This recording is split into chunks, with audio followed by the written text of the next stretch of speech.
abalabi baffe abaso TV tusanyisa okulabika nti basinkanye essaawa zino essanyu lyenina lyamu kiwagonja kubanga oba oliawo olutalo lwenwanidde emyaka ndabika natera oddulabika nti ndugusa ebera Unveiled Experience batusibwako omusajja ono gwe tuli naye Dr. Sam Byaruhanga owa Mukama Nayamba yabatusako programu eno nga ateeka mu sente ntalaga ensi ne tubalaga abuteba na Uganda bwe bayita mu nsi mu bulamu bwe tulimu bwe bayitamu oboolyawo ne basuubira okuyitamu.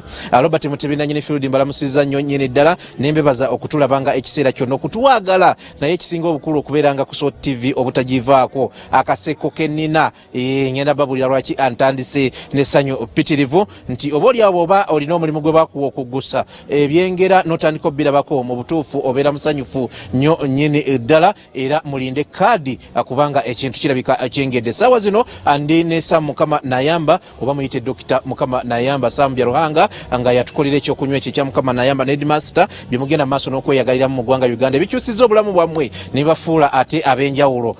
Cheki tulese onako olwalero naye bukyanga mwaka gutandika atubadde tetumusinkanangako lockdown ekyaliyo entonotono naye ate ekisinga obukulu eggwanga Uganda kakati ekiseera kye tulimu kya bya bufuzi tugenda maaso n'okulabika nti tulonda abakulembeze ku mitendera egy'enjawulo 14 twali tulonda abakulembeze ku mutendero gwa president saako n'omutendero oguddako ogwa parliament ate wayitawo ennaku ntono ng'ennaku z'omwezi 2 ate ne tulonda bammeeya ab'ebibuga ne bebagenda okukola nabo. Onako olwalero ensi egenda maaso n'okulabika nti balonda ate ngera nga balonda bammeeya abayinza okugamba nti municipalities n'abantu be bagenda okulabika nti bakola nabo ne ku divisions mu biri ebibuga ebipya ebyatondebwawo. Omuntu yeebuuza nti wakati mu mbeera eno nga amagye gali buli wamu nga abantu oboolyawo leero baggalawo enkya tebakola osobola otya okuyita mu okukola bizinensi n'oba ng'ogitambuza n'oba nga tofiirwa n'oba ng'ogenda mu maaso. Bukodyo bw'oyinza okukozesa n'ebisingawaawo Mukama Nayamba agenda kuba nga atuwa amagezi naye nga tannatandika kasooka tubuuzeeko.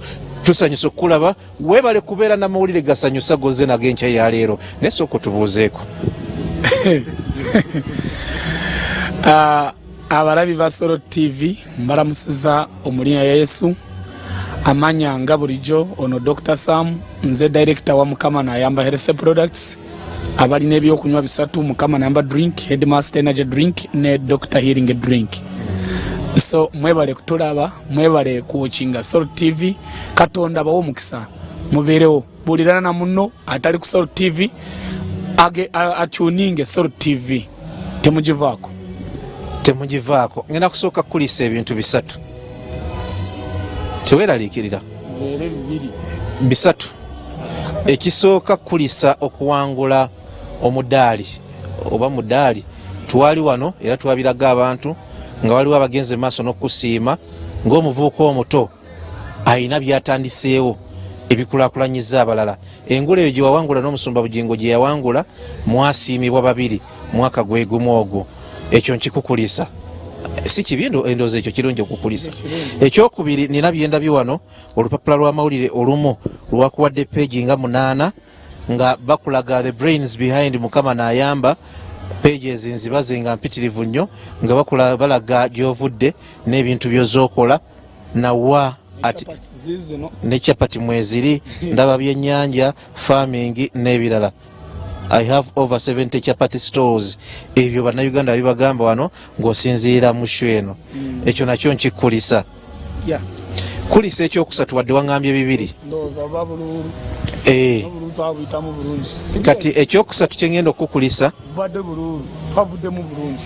ekyokusatu kye ngenda okubanga okukulisa kwe kuba nti walonda bulungi weebale kulonda. Tutandikiraawo. Abalabi ba Sot TV mbakulisayo mwebale kuva mu bululu bulungi kubanga ndowooza abantu bali nga batidde nnyo. Katonda yatuyambye Uganda ne tufuna emirembe. Kyetwabeeranga nga tusaba buli lunaku tusaba mu bululu tubeere n'emirembe. Ekyo Katonda yakikoze. Naye nalabye abantu mu bululu babadde bawagira nnyo. Omanyi kuwagira omuntu n'awagira omuntu ng'ayagala asobola n'omufiirako. Nalabye abantu bw'oyogera ku muntu we n'akukuba, naye bw'oyogera ku bizinesi ye n'asirika.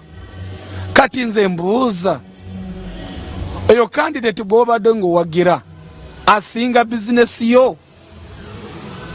Omuntu omu yagamba nze nobwonvuma naye n'otavuma ono gwempagira. Kati oyo akusinga. Nyetaaga muwagira abantu naye wagira nnyo bizinesi yo. Laveno gye mwalaze bana ab'ebyobufuzi, singa okiteeka ku bizinesi yo obeera mugagga.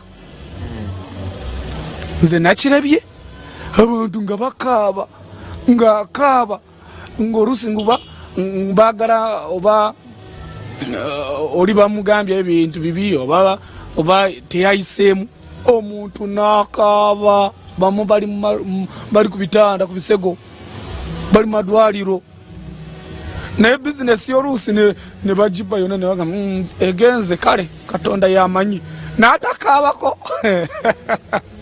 Kyetaaga mikwano gyange ezyeyo twagala emirimu gyaffe. Kyetaaga twagala emirimu gyaffe. Tuyanze nnyo tuyanze eki. Oli musajja muna bizinesi nga bwe mbalazeeko wano pages mpitirivu nnyo zibakuwadde wano mawulire nga batunuulira ebintu byogenda maaso n'okukola nga omuvubuka omuto. Biyitirivu nnyo wano bya Ruhanga lives his dream in Mukama n'ayamba healthy drink. Pages ziringa 6 ziri ku muntu omu. Ekiseera kino kye tulimu eky'ebyobufuzi, kye tubaddemu ekya campaigns, nakati kye tulimu ssaawa zino, gwenga owa bizinesi kirina engeri gye kikosezaamu oba ate ofunyeemu nnyo okusinga bwe wali okirowoozezza? Ekyokubiri wakipulaningira otya?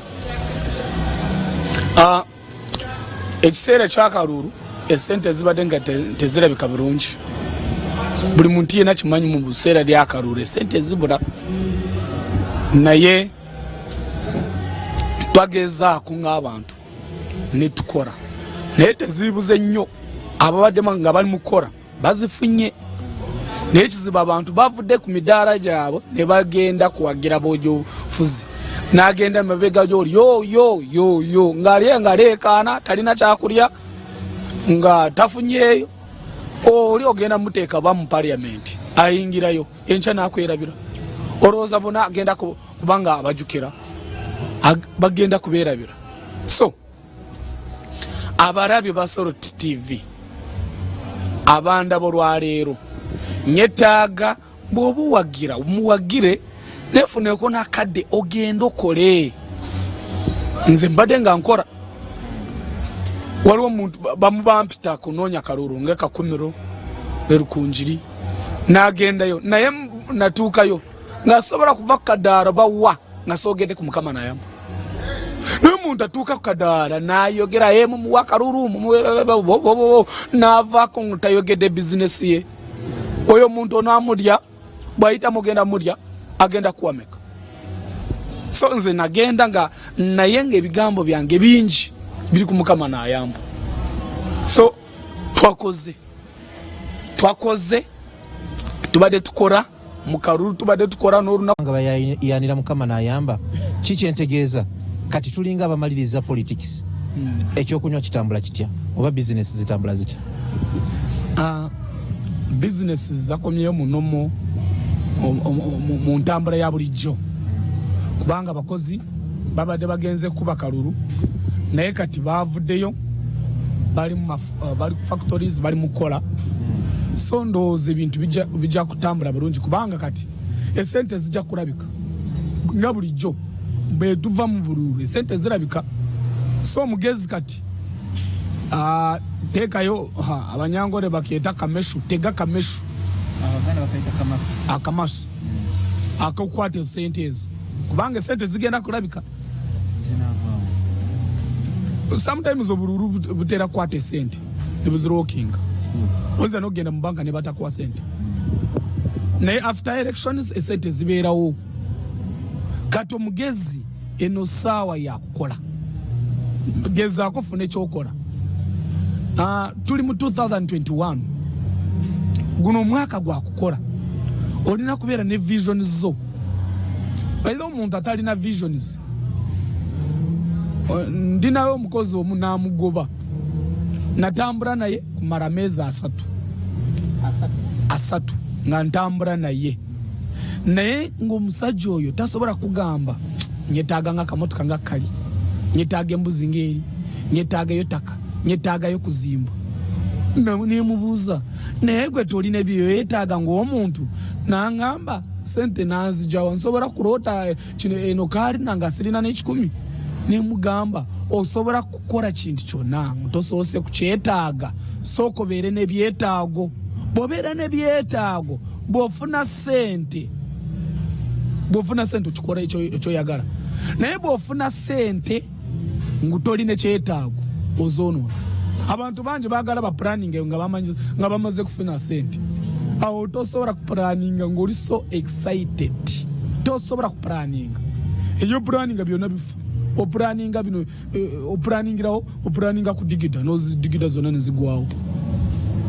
That's why abantu bangi batera kugenda bweru ne bakola sente olusi n'agendayo n'amala omwaka gumu n'aja n'obukadde 2 oba 5 ne zifa. Abatera kugenda Dubai, abagenda mu sechuliko, abo bangi batera kujja ne bonoona sente zonna ne zigwawo kubanga yafunye sente nga atazipulanize. Olusi ewaffe tuli kumpi ne Bwindi National Park, wabeerayo abazungu bangi. Ba neighbors ba park balina advantage nene ku meeting abazungu. Omuzungu abanga atambula mayo ora muntu just omulabawo n'omwagala, omuzungu n'akwagala n'agamba buli mwezi agenda kubanga kuwa obukadde 5. Omuntu mwavu ye abadde planning nga planning omutwaro gumu buli mwezi kati bamutadde ku bukadde 5. Kati ezo sente abo abasajja n'abakyala abo batera kuzoonoona kubanga zibaguddeko tebaziplaningidde. Kati nsaba oli eyo ndaba olwaleero planningire kintu kinene. Bw'oplaningira katono n'ofuna kinene kijja kufa. Abantu bangi eyo bawadde abantu sente naye abantu abo be bawa sente nakati baavu. Ngenzeyo nga noonya nga nchekinga abebawa sente ne ndaba Bwindi tewali mugaga wa maanyi.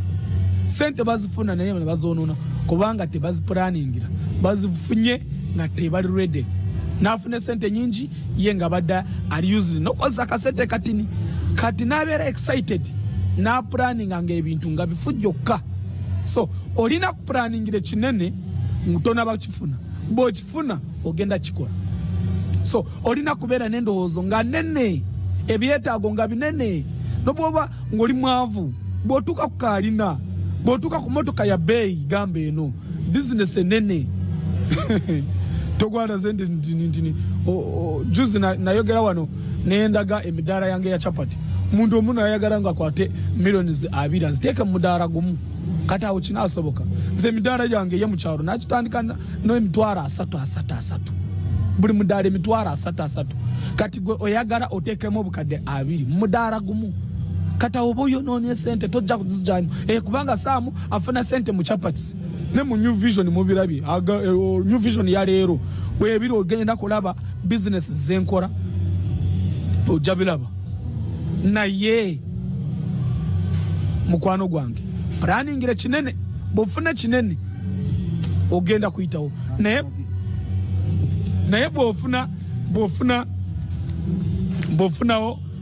bofuna sente nyingi gwe ngobadde okyali katini zonna zigenda kufa. So mikwano gyange gye abali eyo abali mukunda Abakusolo TV nyetaaga gezaako fune big dreams, ebirooto binene. Oli mutini tolina sente ebeera n'ebirooto binene kijja kuyamba enkya.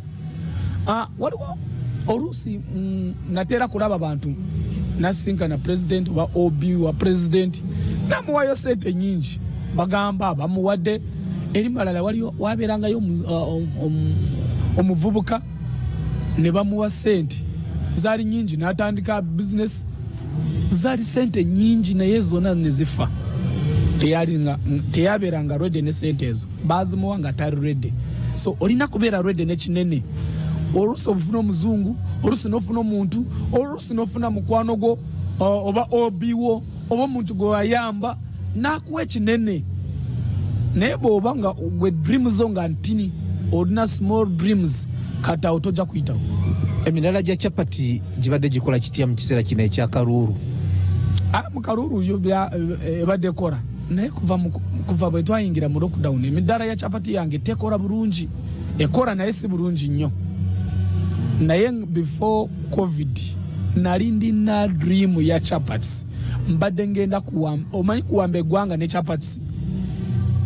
Buli district nali nga ndina plan ya kuteekako omudaala gwa chapati.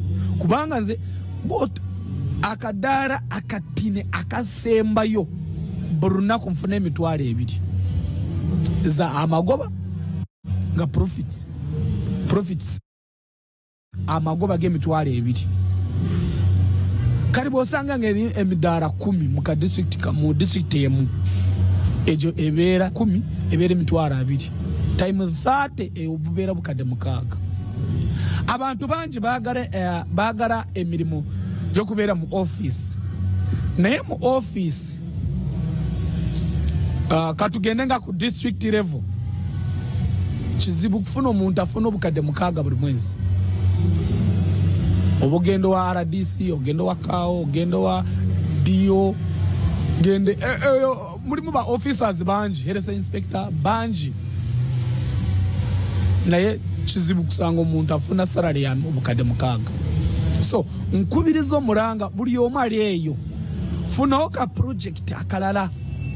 Juzi nabadde nyogera ne RDC omu nemuwa amagezi nengamba RDC ekyokola funa kyo amagezi okole ekyokunywa. Nakatali mu process namuwadde n'abavubuka bange bagende bamusomese atandike at least aka factory.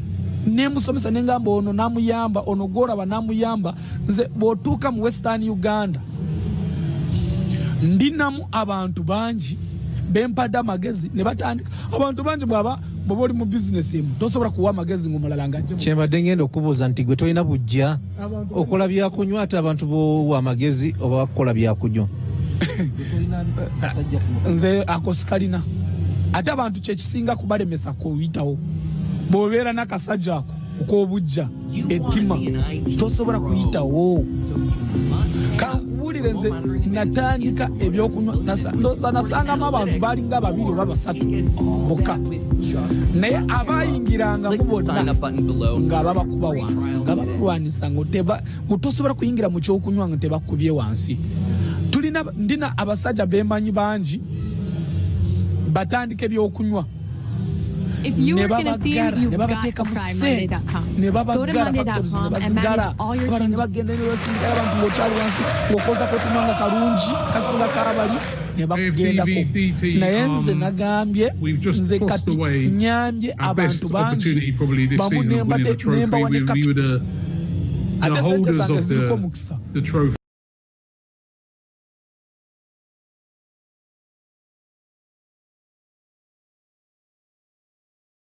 First of all, starting the team selection today, did he get it all wrong? When you lose a game, you're always going to question. Osabira Kanani. Nsabira Kanani. Sente zange zirimo esara nyingi ziriko amafuta. So nze nyambya abantu bangi maze kubayingiza mu kyokunywa sobola n'okubogera kubanga mu mikwano gyange. Ndinamu abantu balimu bakola ekyokunywa bakita entale.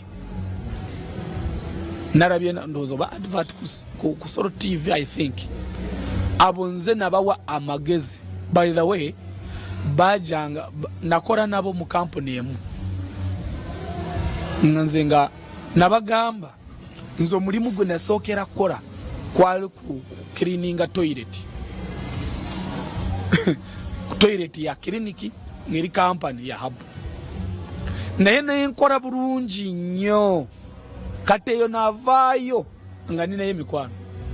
Kati bagenza kulaba Saamu muntu w'amaanyi bagamba ono Saamu oli ono omusajja si eyo yabeeranga ng'abeera mu toilet nga kilininga nti oyo oyo yali muchafu kati yali smart negamba yoyo Katonda akola ebintu bye kati ne bajja ne bambuuza ku magezi nengamba mukole ekyokunywa ab'entale nemba wa magezi tulina omusajja omulala akola ekyokunywa bakita embogo nemuwa magezi kati mugaga wa maanyi ndino omulala akola ekyokunywa bakita ayamba drink oyo amagezi gange ate nateekamu ne kapito wange kubanga oyo yali bosi wange nasalako wali ku Mukama n'ayamba n'agamba ayamba Mukama n'amuggyako so mukwano gwange nnyo then mulimu abalala waliwo omulala alina akaboozi yajanga yagala yatandika ebyokunywa nga ajja n'agamba biganye kati nkole nemugamba olina kulaba mu those challenges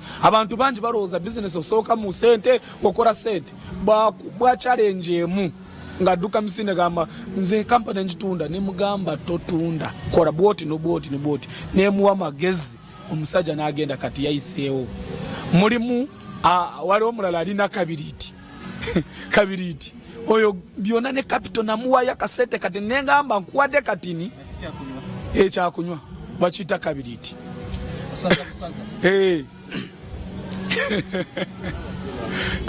waliyo ekirala bakiyita munyarwanda alina karabyoshe cyane naye mukwano gwange mulimu omulala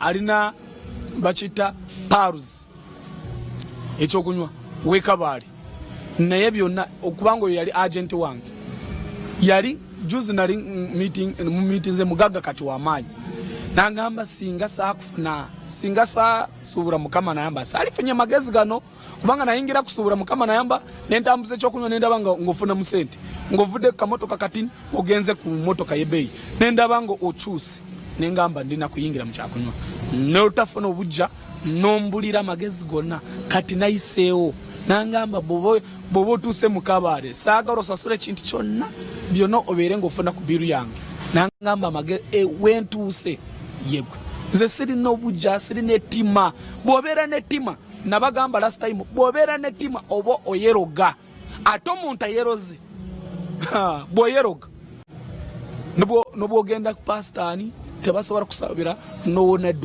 dogo terisobola kugenda kenyine gwe wajjeewa tweyanza nnyo tweyanzege abalabi baffe aba So TV tuli mu Unveiled Experience tulina Dr. Sam owa Mukama n'ayamba tugenda maaso n'okulabika nti tubuulira eggwanga kuki ekiddako oluvannyuma lw'ebyobufuzi olw'okuba nti tuli kuki ekiddako nabutya embeera bweri mu bantu tujja kubanga ebweru eyo tufunayokko ku ddoboozi okuva ku bannaffe ab'ebyokwerinda mu kiseera kino kyetulimu bwe banaaba batuuse tujja nabo okuba batuusako Mukama n'ayamba kibeera kyakunywa kigula siringi 10 okwage genda buli wamu oba bw'osanga ono mukwateko bukwasi ku munagiro gwe ojja kubanga ofunye Mukama n'ayamba kubanga bw'omusinkana obusinkanyi n'omukwatako bukwasi ajja kubanga akugamba nti genda okole kino onaku leggulo tobadde naawe ku kyaki ng'abantu obawa amagezi buli omu akwebuuzaako Saamu nga kugenda ku nsonga endala tutandika tutya obulamu nga tuvudde wano kaakati abantu bawe ku magezi batandikire kuki bizinesi ezigudde bakole batya katondekoko Katonda Naggulu tufune sebalamu ne Fred Enanga ayogera poliisi abagenda kubanga batubuulirako ko katono ku butya embeera bweri kati ne bwe basuubira bwegenda okuba ne bwe yabadde mu nnaku zino eziyise then nga tufuna ansi eyo katukomeko katono.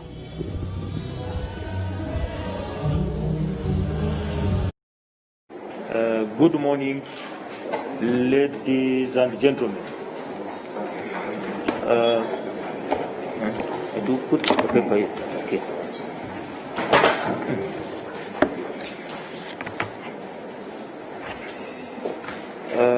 I'm new in the Directorate of Traffic, and I'm now the Acting Director, Traffic and Road Safety.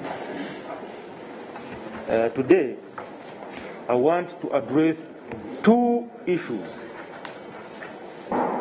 One is vehicle registration, and two, the issue concerning the driving schools in Uganda.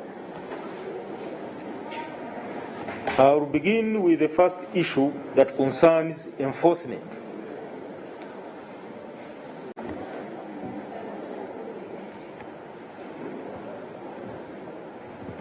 When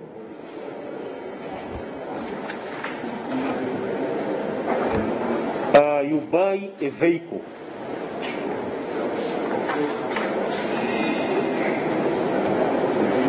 you are supposed to change ownership. The one who has sold you a vehicle and you, the buyer, after 14 days, you are supposed to change and transfer ownership. Failure to do that, you commit a traffic and road safety offense. Once a vehicle is disposed of as a scrap and you sell it to a garage owner, I repeat, once a vehicle is disposed of as a scrap and you sell it to the garage owner, you are supposed to take back the plates, registration plates, to the licensing authority.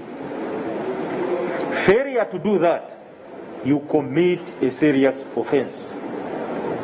Therefore, I take this opportunity to warn garage owners that beginning today, if you know you are in possession of registration numbers God throws you buy as scrap, you are instructed to take them to the licensing authority immediately. If we get you in your garage with those number plates, we shall charge you and you shall pay a fine exceeding 300 currency points. And that is a fine in Ugandan shillings, a fine not exceeding 6 million shillings. This should be taken seriously by those owners of garages in the whole country, that the law of not surrendering those plates to the licensing authority will soon catch up with them. 2, all vehicle owners should ensure that they register their vehicles in their names, proper names with the telephone contacts. Those who have not done it should do it. Police is in the process of automating traffic systems, and enforcement will follow the automated systems. Therefore, in order for traffic police to enforce using the number plate recognition cameras on our roads, all vehicles should be registered in their own, in the names of owners. If you have not done so, then the law later will catch up with you and you will also pay a fine. I have noticed that there are some vehicles that still use the old logbook, which was a card logbook. Those logbooks are obsolete. You are supposed to transfer to the e-system the e-system logbook such that in case you are to get insurance, the insurance industry does not recognize the card logbook. So soon you will go to pay insurance cover of your vehicle and the systems will not read your vehicle. So I appeal to those owners of vehicles in the old card system of logbook to transfer to e-logbook, and it should also take immediate effect. In case the one who sold you a vehicle is dead, you are supposed to undergo a certain process where you will get the death certificate, attach it to the forms, and then after the advert in the news, then you take them to court and court will order URA to change the old system to the new system. This concerns the buyer and the seller. In other words, I'm insisting when you buy and you get an agreement,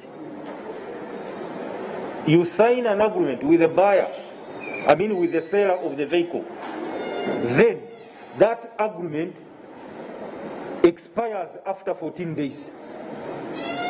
Many vehicles are being driven on handwritten agreements which should cease.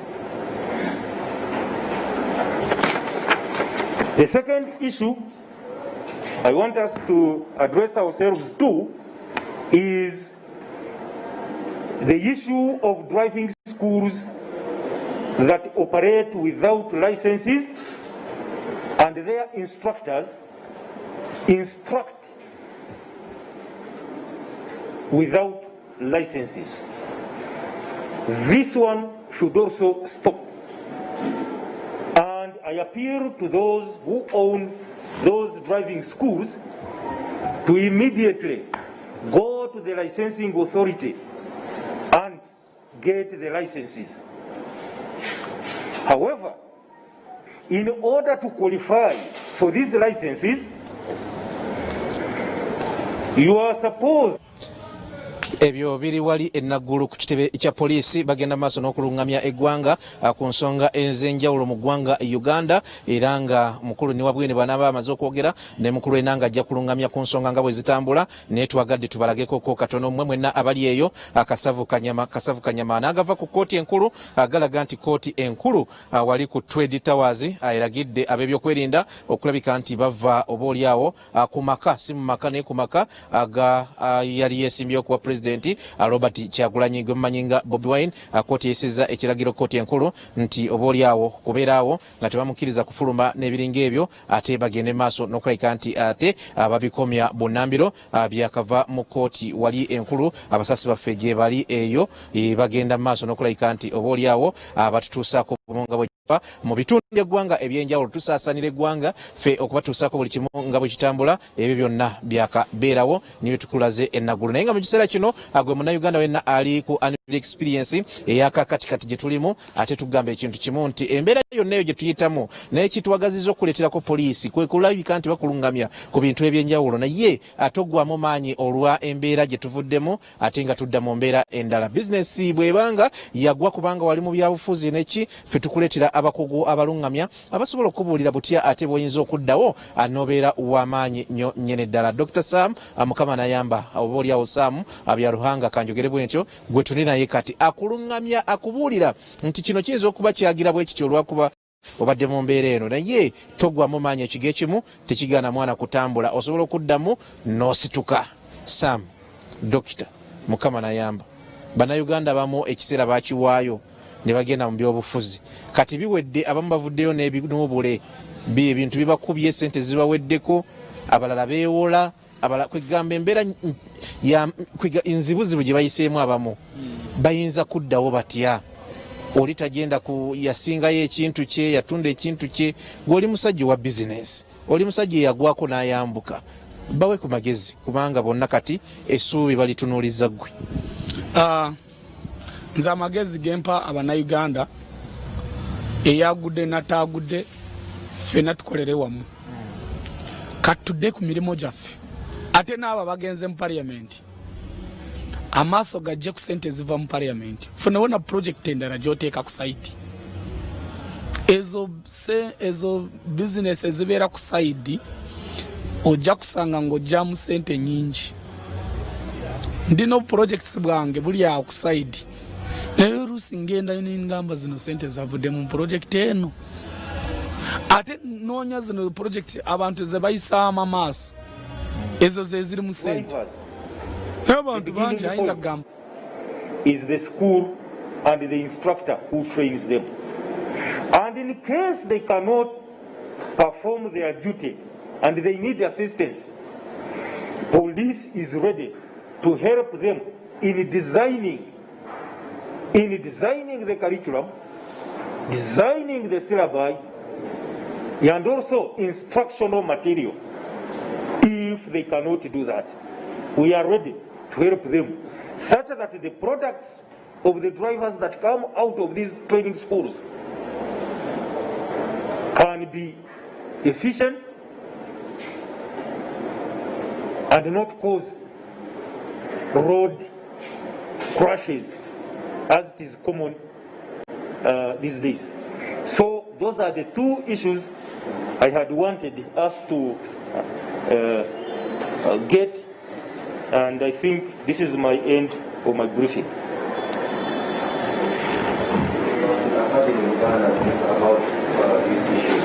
Luganda. I have been out of Luganda. I've been out of the system. I will try.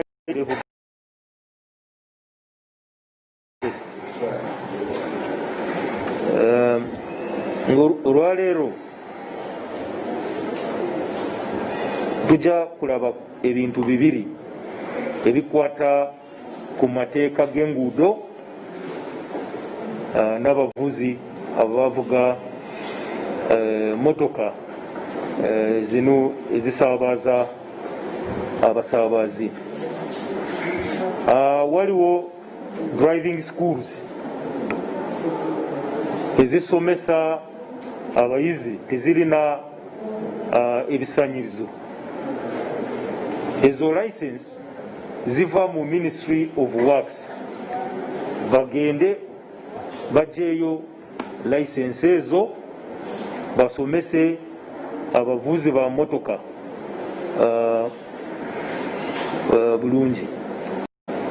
Kati bw'oba oyagala kufuna license ezo waliwo ebintu ebyoyitamu nebyosobola kuba olina. Ekyokusooka, motoka zo ezolina ziriko driving school, baziwa ekibayita ekiwandiiko ekizisoboza kubeera ngu ozikozesa kusomesa, ekyo bakiyita certificate of fitness. Osobola kuba olina ekisaawe kutendekera abadereva okuvuga. Osobola kuba olina classroom awo osomeseza abayizi, si office yo oba awalala mu shade. Waliwo ebibasomeseza ebintu ebyokozesa kusomesa abayizi, twagala obeeke mu class eyo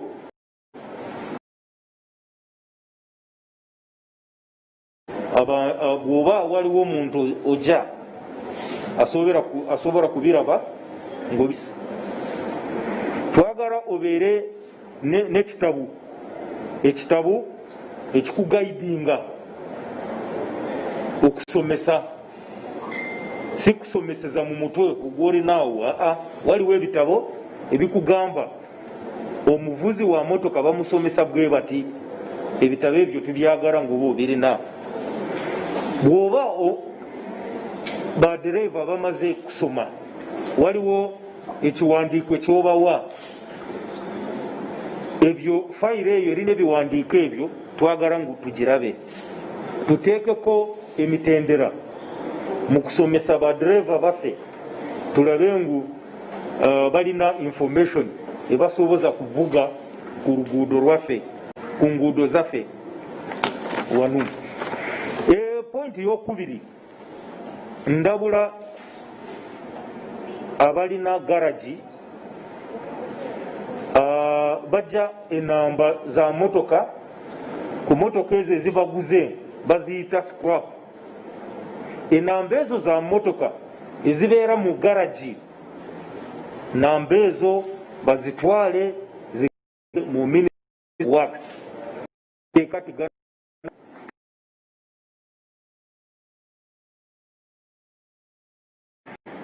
Kubakwata fine ibasasula sente nyingi of works sizo.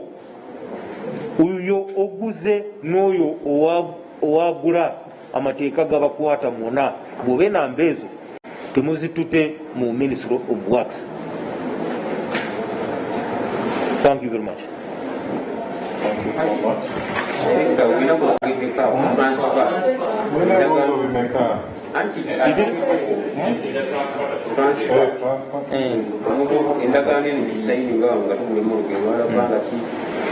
Barange endagaano eyo yimusayininga mugula motoka okuguza naawe ogula endagaano bw'oba emaze na 14 ogende oregistering emotoka eyo yoguze omumanya go. Ebiwandiiko byonna mubitwale muba licensinga motoka, tobeera nabyo eka na endagaano.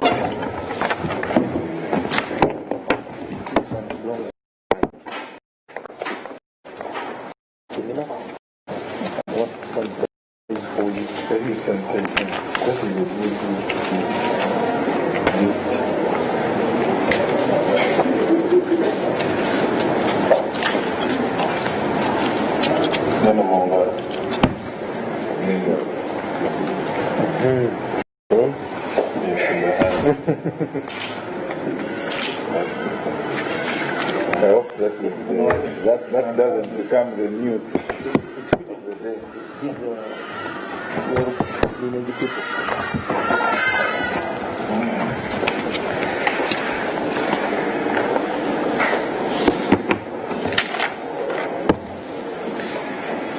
Good morning, ladies and gentlemen. You are welcome again to this press briefing.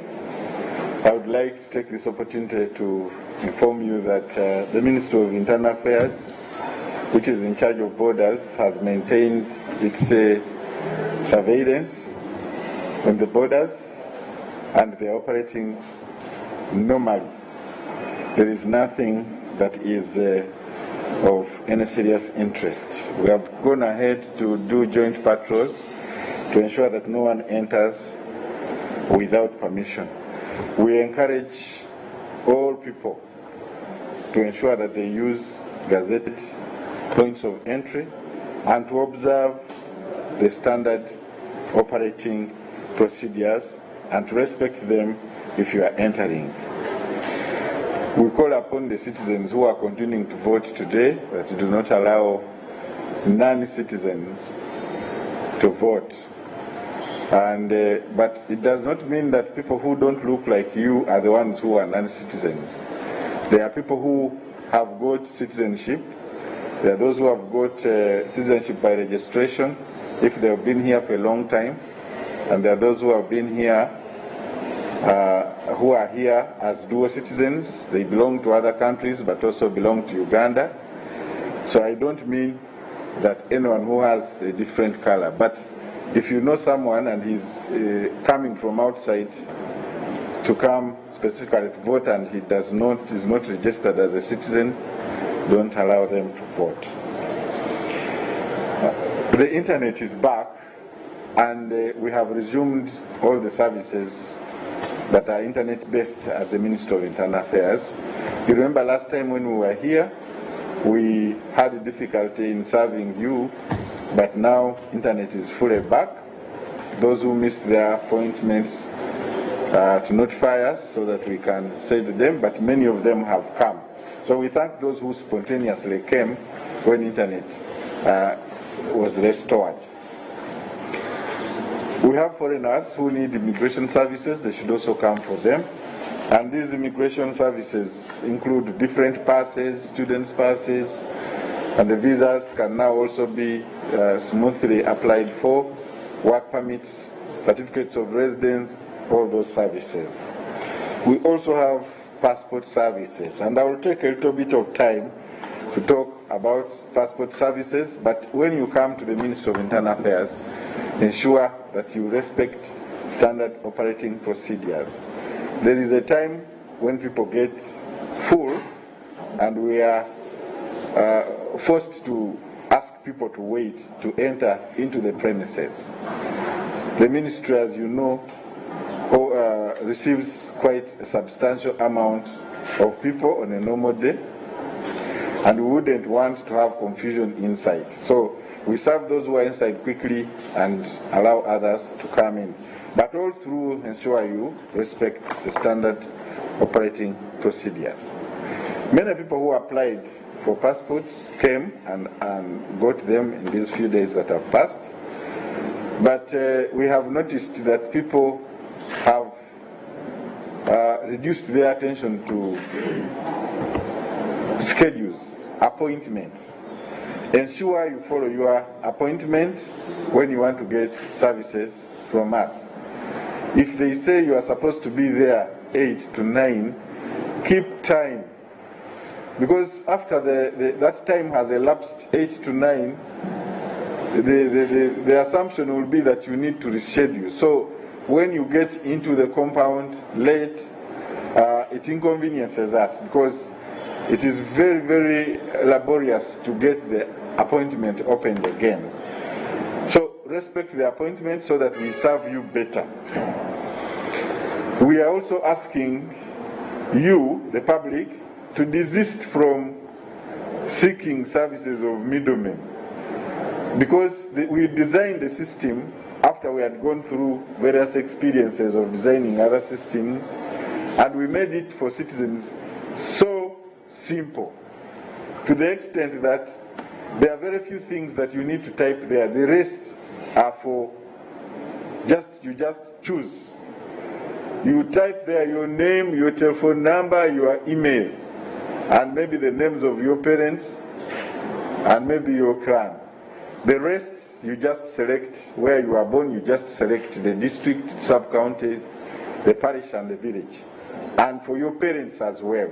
So it is so simple. Don't be hoodwinked by anyone that he wants to help you, that it is hard. It is very easy. The other thing is that when you there are two applications that we receive. We have the normal one, which is 250,000. So if you choose that one, you are required to make a schedule after paying.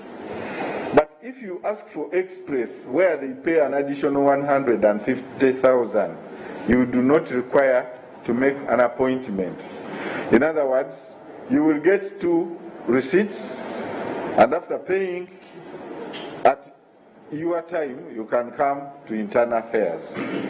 But we have people who instead look for where there is 400,000. If you pay it, you lose it. You will not lose it. You will actually need to pay again for the passport separately, because there are people who, after finding that they are not finding a figure of 400,000, they look for where it is.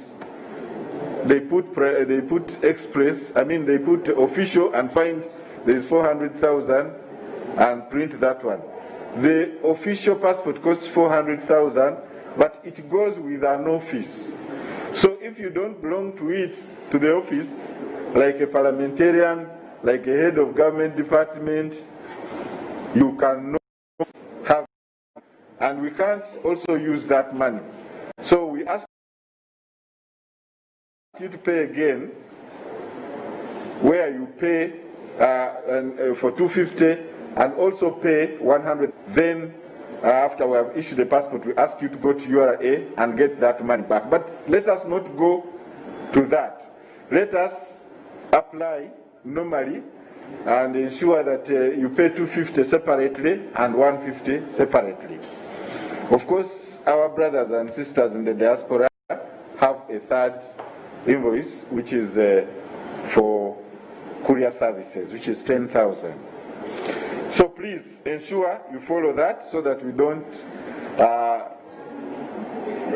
do a lot of consultation. You know, when someone has made a mistake, you tell him the right thing, he goes to another one, and goes to another one, and goes to another one. So let us desist from that. We apply normally, and the normal is that if you want express, it is 250 and mbadde njagala naawe weeteekeko mu kiti kyange osiibule nga bw'oyita Shiradia oba oli awo agende maaso n'okukola era we tugenda okukoma. Leero omukisa ngukuwadde gwe nannyini field kati yita Shiradia. Shira